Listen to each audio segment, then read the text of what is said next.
ਅਸਲਾਮੁਅਲੈਕਮ।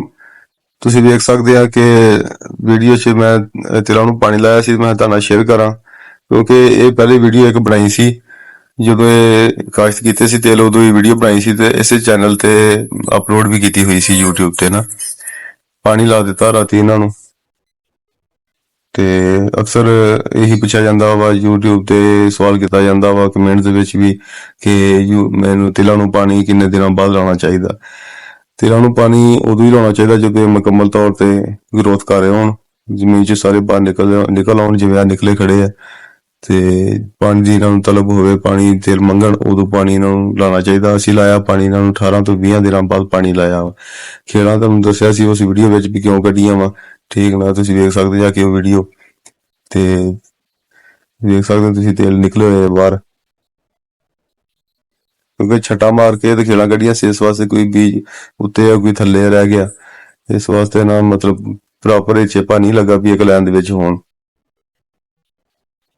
ਬਾਕੀ ਜੇ ਹੁਣ ਪਾਣੀ ਲੱਗਾ ਜੜੀ ਬੂਟੀ ਵੀ ਉੱਗੇਗੀ, ਏਡਸੈਟ ਹੋ ਗਿਆ, ਮੋਰਕ ਹੋ ਗਿਆ, ਤਾਂਦਲਾ ਵਗੈਰਾ ਸਾਰਾ ਉੱਗੇਗਾ, ਲੇਕਿਨ ਸਪਰੇਅ ਕਰਕੇ ਤਲਫ ਕਰਾਂਗੇ। ਏਡਸੈਟ ਦਾ ਬੂਟਾ ਤੁਸੀਂ ਵੇਖ ਸਕਦੇ ਹੋ ਬੂਟਿਆਂ ਵਿੱਚ ਉੱਗਿਆ ਵਾ,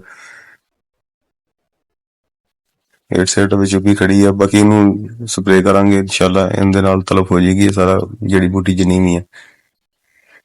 DAP ਖਾਦ ਪਾ ਦਿੱਤੀ ਸੀ ਥੱਲੇ ਪਹਿਲੇ ਹੀ, ਮੁਹੰਮਦ ਵੀ ਆਇਆ ਖੜਾ।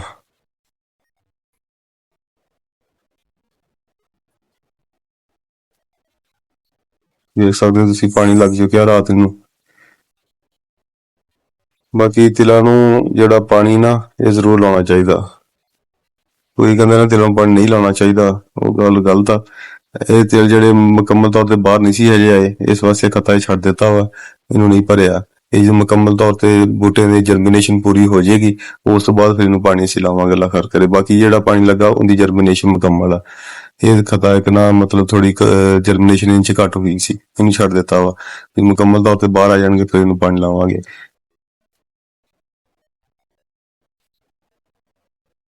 ਬਾਕੀ ਪਹਿਲਾ ਪਾਣੀ ਸੀ 18 ਤੋਂ 20 ਦਿਨਾਂ ਬਾਅਦ ਲਾਤਾ। ਬਾਕੀ ਜ਼ਿਮੀਦਾਰ ਆਪ ਸਮਝਦਾ ਹੁੰਦਾ ਵੀ ਮੇਰੀ ਫਸਲ ਨੂੰ ਕਦੋਂ ਪਾਣੀ ਦੀ ਜ਼ਰੂਰਤ ਆ। ਇਹ ਵੀ ਗੱਲ ਗਲਤ ਆ ਕਿ ਤੇਰਾ ਤਿਲ ਬੀਜ ਕੇ ਆਣ ਕੇ ਘਰੇ ਬਹਿ ਜਾਓ ਤੇ ਕਹੋ ਕਿ ਸਾਡੇ ਤਿਲ ਉੱਗ ਪੈਣਗੇ, ਤੇ ਇਹ ਗੱਲ ਗਲਤ ਆ। ਇਹਨਾਂ ਨੂੰ ਸਪਰੇਅ ਦੀ ਵੀ ਜ਼ਰੂਰਤ ਆ, ਖਾਦ ਦੀ ਵੀ ਜ਼ਰੂਰਤ ਆ, ਪਾਣੀ ਦੀ ਵੀ ਜ਼ਰੂਰਤ ਆ।